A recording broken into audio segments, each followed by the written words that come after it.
Start yet. Go to the beginning.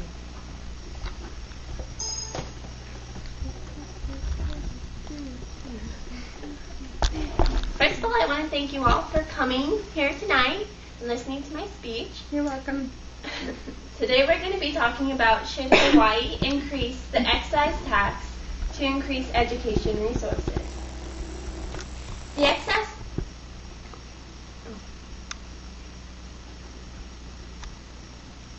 The excise tax in Hawaii should be increased just slightly to give back the funding to education. In Hawaii, there has been over a $469 million budget cut since 2010 from education expenses that have led to employee termination in the education department, increases of fees of transportation and meals, and less funding for schooling necessities that continually increase in price. The excise tax in Hawaii should be increased just slightly to give back the funding to education. Today we're going to go over 4 questions. What is the funding now being used for? What are the negative aspects of the budget cut? What will increasing the general excise tax do? And what would the new funding be used for? Firstly, what is the funding being used for now?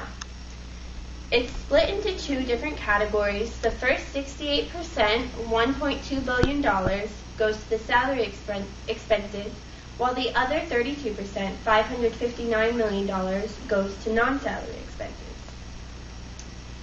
We can break this down even further by splitting it up into what the money goes towards. 36%, or $630 million, goes to the weighted student formula. This is the funds to schools based on student needs, so schools that have more students will get more funds. The next 6%, $107 million, goes to other programs offered at school, such as athletics, GROTC, and the Hawaiian Language Immersion Program. The next 15%, $256 million, goes to federal programs such as Title I and No Child Left Behind.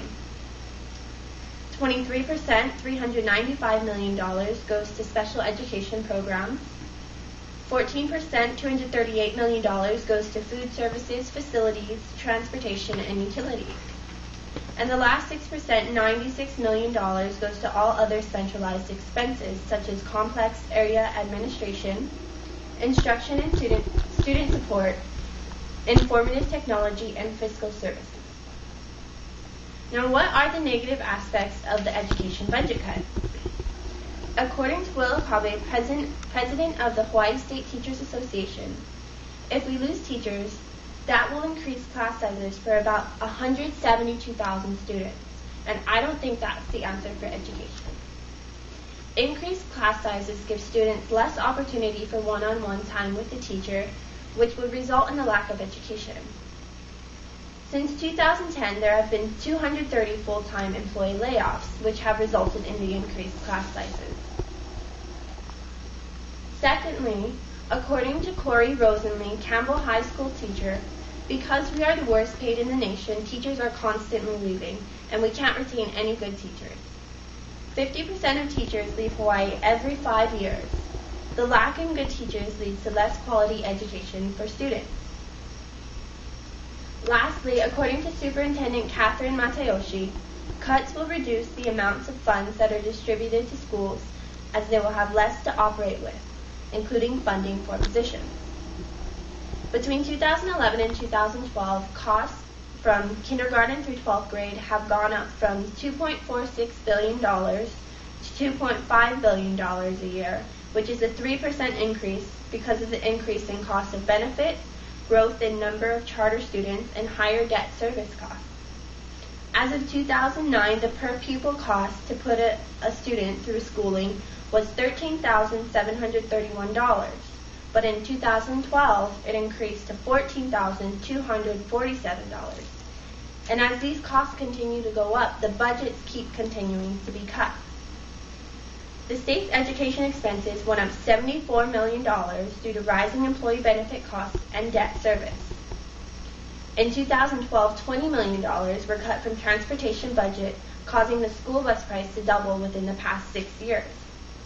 Governor Neil Abercrombie also wants to cut an additional $6.1% or $6.1 million in 2012 to be recovered by increasing the school lunch costs.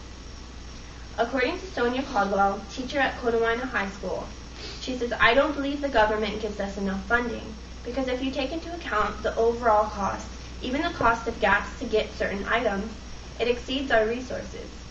We have to share all the resources and materials, and as the prices go up, the resources provided to us don't." What will increasing the general excise tax do? Between 2009 to 2011, $469 million have been cut from education expenses. By increasing the excise tax, we will get funding back into the educational budget.